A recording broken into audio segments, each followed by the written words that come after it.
What is up, everybody? Welcome back to Hot Take. Today we are in a 1998 Honda Civic CX. This is the owner, Owen. Hello, hello. Welcome to the channel. Tell us a little bit about this car. She's mostly stock. It's my third car. Bought it for relatively dirt cheap for its condition. It's got a Skunk short throw shifter, a Skunk air intake that just sucks up hot air. I've just been doing maintenance. Yeah, you have some kind of exhaust on here too. Oh yes, my muffler. It's by Spec Racing. Shout out to them. Essentially, it's literally just the muffler. All the rest of the piping and even the header is stock. For those of you who have heard a single cam Civic rumble, that rumble you hear from the inside is literally just thrown to the outside. Yeah. So this is a D16. What's the displacement on this? I want to say it's either 1.3 or 1.6. Okay, non-Vtec? Yes, non-Vtec. So non-Vtec Honda, this thing makes barely more than 100 horsepower. Yeah, it's somewhere between 95 to 105.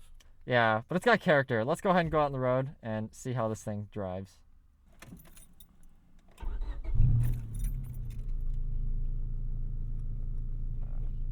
This thing's a little loosey-goosey. Yeah, if you think that's bad, it was way worse than before.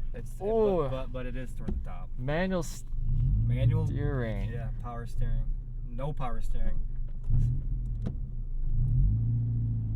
Oh, okay, there we go. Took me a second to figure out where I was grabbing. This is a lot heavier than the Miata. Oh yeah.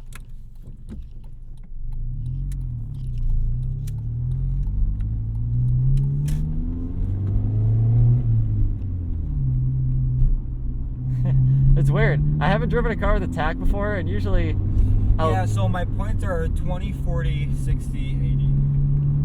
Oh, okay. 20, 40, 60, 80. Yeah. Okay, yeah, because I'm used to using, when I first hop in a car, I'll use the tach to kind of figure out where, yeah. You know, where the how the revs is and everything. But this, you don't got that. Although it's pretty easy to drive. Yeah, and honestly, if you just listen, you'll be able to tell when to shift. That's kind of what I'm doing. The exhaust being louder actually kind of helps. Yes, it does, absolutely. But I'm not gonna lie, before I had that muffler, you could literally hear the cam in the motor fucking perfectly right through here.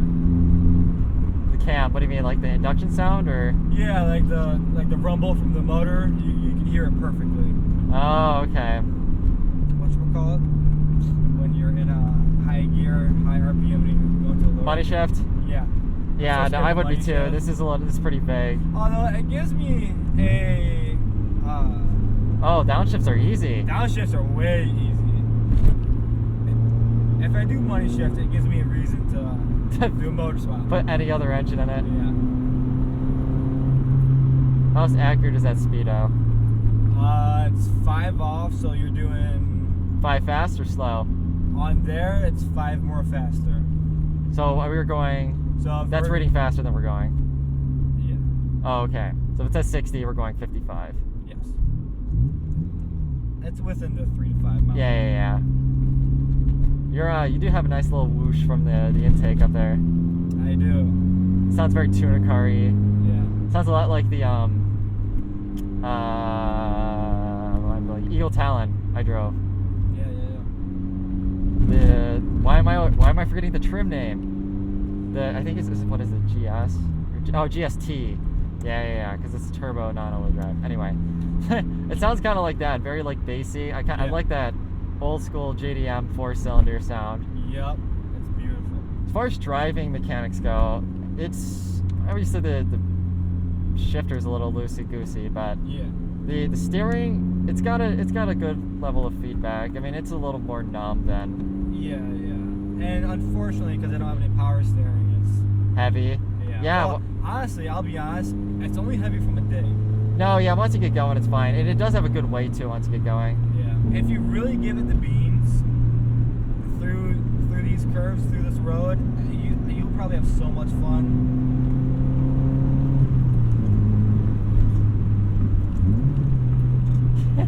Yeah, this is why people like classic Hondas. Yeah, it just got a nice level of feedback. Even this, like, really base model, no horsepower, it doesn't matter. Shifter feels fantastic. We said, what shifter is this? A Skunk? It's a Skunk 2 short throw.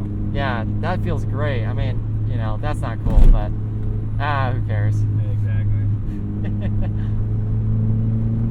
Now these chassis, stock suspension, aren't the greatest.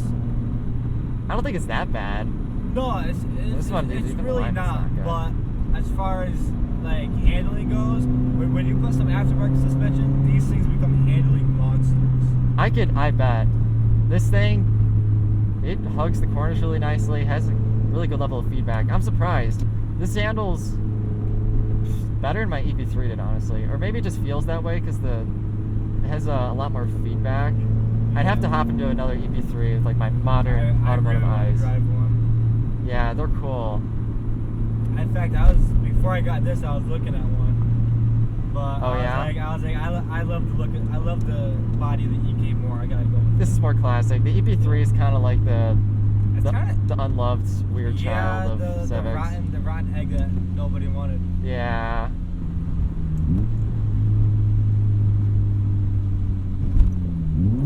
Nope, that's not two. Oh, I feel it let me in. Okay. Yeah, so the 3 to 2, I normally wait until the needle is below 40, and then I go 3 to 2. Oh, but okay, but you wait till yeah. And that's when it's like the perfect shift time. Right, like it makes sense to go. So right around like between 45 and 40. Yeah. Your brakes aren't that bad either. I'm guessing there's no ABS. No, there's not, and I got disc in the front and drums in the back. Yeah. Honestly, I mean, that feels good enough. I mean, I'm leaving a lot of space, obviously, but it doesn't. Maybe they would start to fade a lot and conditions that were not wet, but yeah. Oh, I love that downshift. I don't know. I'd leave that intake the way it is. It's got a good sound. Yeah. Nice, like whoosh. That's all you want out of cold air intake.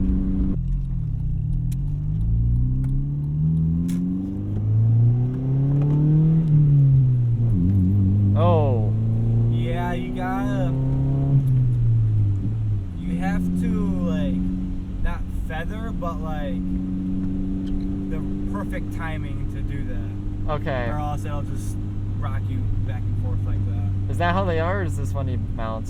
Or both? It could be both. I don't know.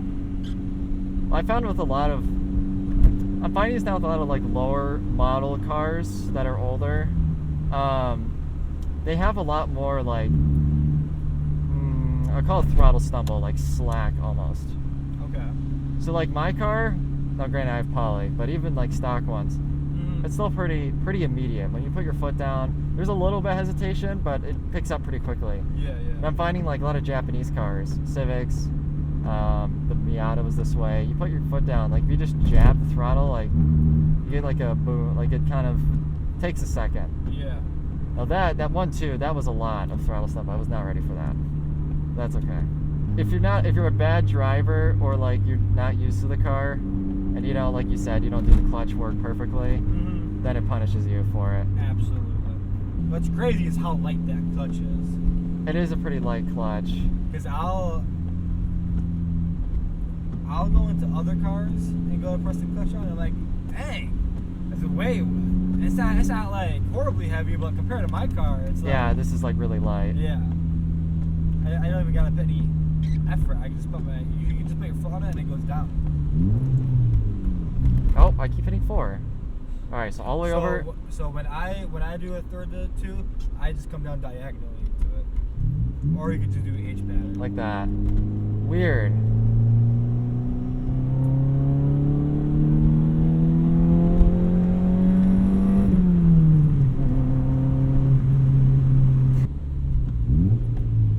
There we go. There you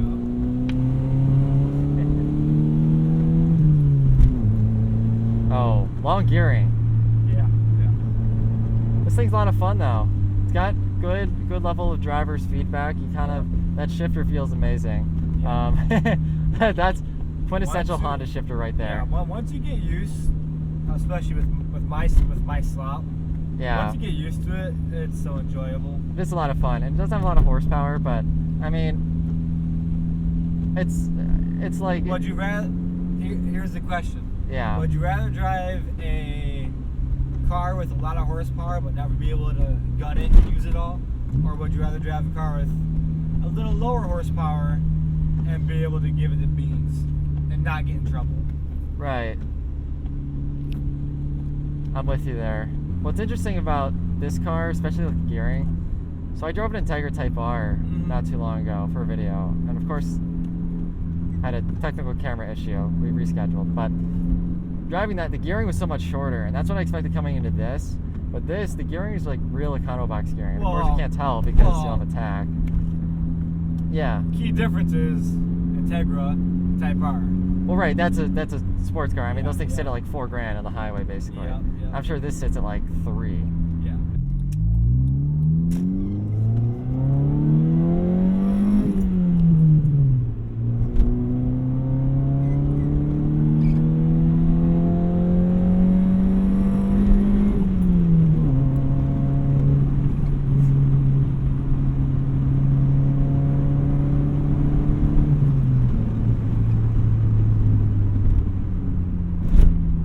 Oh yeah, that's about all you got in the braking there. Yeah. Yeah. The other thing's fun. It does make a nice sound. The exhaust, it's a little grumbly, but it doesn't really peak like a lot of performance cars do. Yeah, it's just there. Yeah, like you kind of. It's not too annoying. It's not too rice box. It's just a nice little grumble that's there. No, the top bar is actually it's red, and then it's got the carbon fiber bits in between. Okay, now I'm kind of getting the rhythm of this car.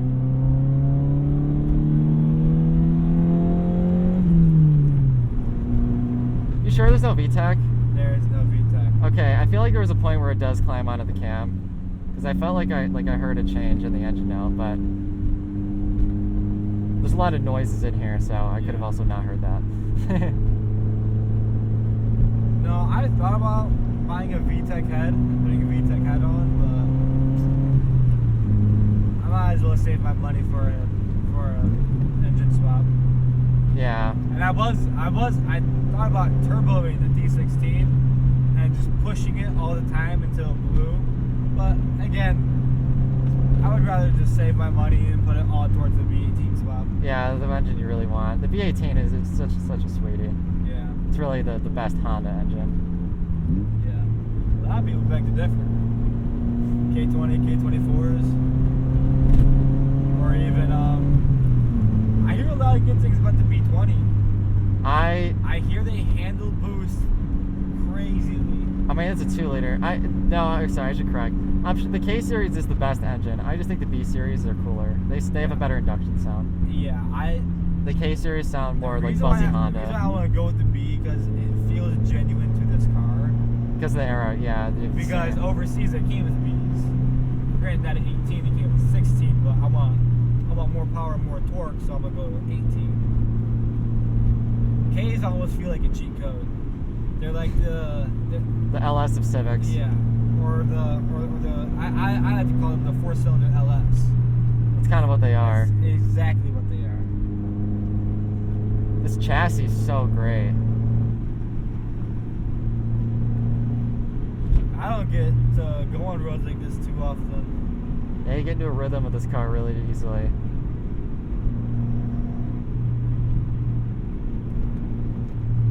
So my final impressions of the Civic CX.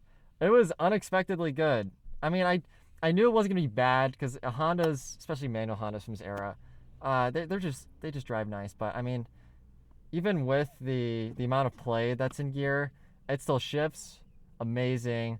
The steering feedback was really nice, and even though the alignment was a bit off, the chassis communicates to you really nicely. And honestly, it's just a very connected car. I'm surprised. In some ways, I think that this actually feels more connected than the NA Miata, and in other ways it doesn't. Thank you, Owen, for No problem, man. Thank you. coming onto the channel. Now let's go ahead and give this thing a score. Utility. The Civic CX has an okay amount of room for the driver and passenger. Rear seat room is not great, but standard for a two-door hatchback like this. The trunk also has plenty of space. The ride quality is fine, but there's a fair amount of wind noise and it's not very insulated. It gets a 3 out of 10. Features. The Civic CX is very base. Crank windows, no power steering, etc. You know the drill, it gets a 1 out of 10. MPG. The Civic CX gets 27 city and 34 highway with an average of 30 miles to the gallon, so it gets a 9 out of 10. Cool factor. The Honda Civic CX has a novelty to it, and nice ones are getting harder and harder to find. But these aren't old enough or special enough to warrant a high cool factor, so it only gets 3 out of 10.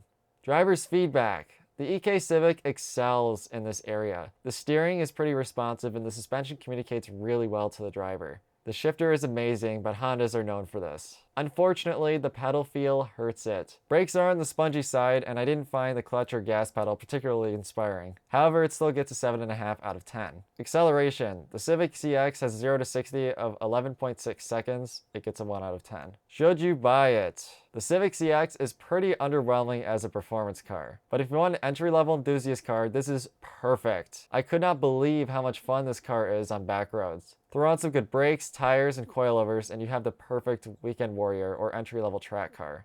They are not as good of a value as they used to be, especially for the performance, but there's a reason these Civics got such a cult following. I'm going to give it a 13 out of 15, putting it here on our list. It just edges out the Eagle Talon TSI due to the driver's feedback rating and being a better buy. Overall, the Honda Civic CX, while looking very unassuming, is one of the best driver's cars you can find for less than $5,000. More than the NA Miata can say. I went in with very low expectations, but never again will I overlook the Honda Civics without a tachometer.